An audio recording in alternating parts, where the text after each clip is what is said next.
നമസ്കാരം കൂട്ടുകാരെ. ബുദ്ധിമാനായ ആട്, അതാണ് നമ്മുടെ കഥയുടെ പേര്.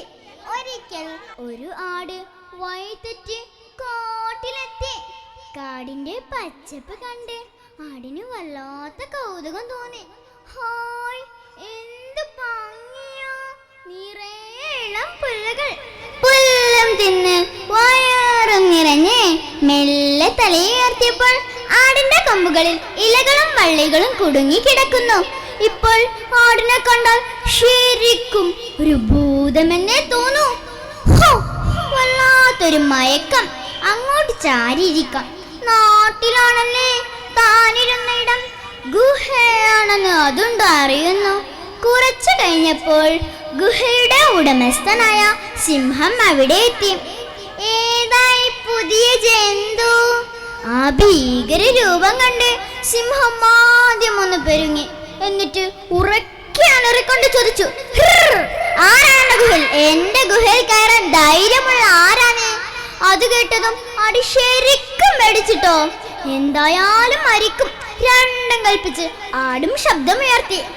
അത് ചോദിക്കാൻ നീ ആരാടാ? അച്ചോദ്യത്തിൽ തന്നെ സിംഹത്തിന്റെ ധൈര്യം ചോർന്നു. ഇവൻ ആള് ചില്ലറക്കാരനല്ലല്ലോ. അങ്ങനെ സിംഹം സകല ശ്വാസവും ഉള്ളിലേക്കെടുത്ത് ഒരൊറ്റ അലർച്ചയായിരുന്നു. ഞാൻ ഖട്ടിലെ രാജാവ് സിംഹം, എന്റെ ഗുഹയിൽ നിന്ന് വേഗം പുറത്തിറങ്ങ.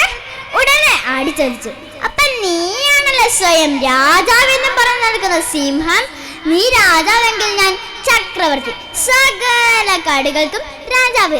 നിന്നെ തന്നെയാ ഞാൻ കാത്തിരിക്കുന്നത്. ഇത്രയും കേട്ടപ്പോൾ സിംഹം പേടിച്ച് തിരിഞ്ഞോടി.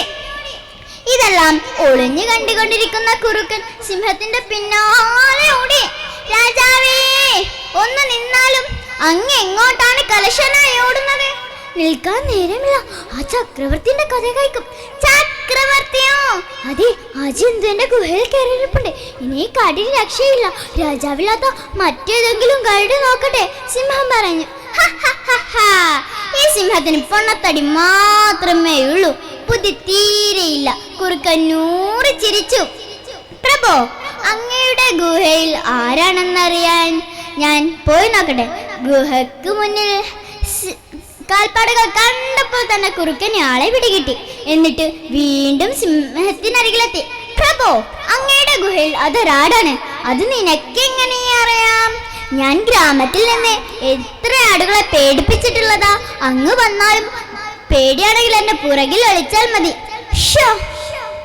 ഒരു നിസ്സാര കുറുക്കനെ പുറകിൽ ഒളുകയോ? സിംഹം പെറുത്തു. അങ്ങ് വന്നാലും പേടിയാൻ നമ്മുടെ വലുകൾ കൂട്ടിക്കെട്ടാം. അതെന്തു തിന്നുകയാണെങ്കിൽ എന്നെ ആദ്യം തിന്നോട്ടെ, കുറുക്കൻ പറഞ്ഞു. ഗുഹക്ക് മുന്നിൽ സിംഹത്തിനെയും കുറുക്കനെയും ഒരുമിച്ച് കണ്ട ആടിന് വെപ്രാളമായി. പക്ഷേ അവരുടെ വലുകൾ കൂട്ടിക്കിട്ടിയത് കണ്ടപ്പോൾ കാര്യം പിടികിട്ടി. അപ്പോ ഈ പീറക്കുറുക്കന്റെ ധൈര്യത്തിലാണ് സിംഹം വന്നിരിക്കുന്നത്, കാണിച്ചു കൊടുക്കാൻ. സിംഹം ആട് മനസ്സിൽ മന്ത്രിച്ചു. ആടിന്റെ സൂത്രം മണത്തറിഞ്ഞ കുറുക്കൻ കളിയാക്കിക്കൊണ്ട് ചോദിച്ചു, ചക്രവർത്തി? ബുദ്ധിമാനായ ആട് വിട്ടുകൊടുത്തില്ല. കുറച്ചു നേരമായി ചങ്ങാതെ, നീയാണ് ശരിക്കും ഒരു കുറുക്കൻ. ഒരു സിംഹത്തിനെ തിന്നണമെന്ന് പറഞ്ഞപ്പോൾ രാജാവിനെ തന്നെ കൊണ്ടുവന്നു. എന്താ മടിച്ചിരിക്കുന്നത്? ആ കിഴവനെ ഇങ്ങോട്ട് തള്ളിവിടെ, അല്ലെങ്കിൽ ഞാൻ അങ്ങോട്ട് വരണോ? അത് കേൾക്കേണ്ട താമസം സിംഹം കുറുക്കന്റെ നേരെ അരളി. എടാ ചതിയാ! പിന്നെ വെപ്രാളപ്പെട്ട ഓട്ടമായിരുന്നു. പിന്നെ വാലിൽ കെട്ടിയ കുറുക്കന്റെ കാര്യം പറയണോ? ആടത് കണ്ട് ഓർത്തോർത്ത് ചിരിച്ചു. കൂട്ടുകാരെ, ആപത്തിൽ നിന്ന് രക്ഷ നേടാൻ ശക്തിയേക്കാൾ ബുദ്ധിയാണ് പ്രധാനം. നന്ദി, നമസ്കാരം.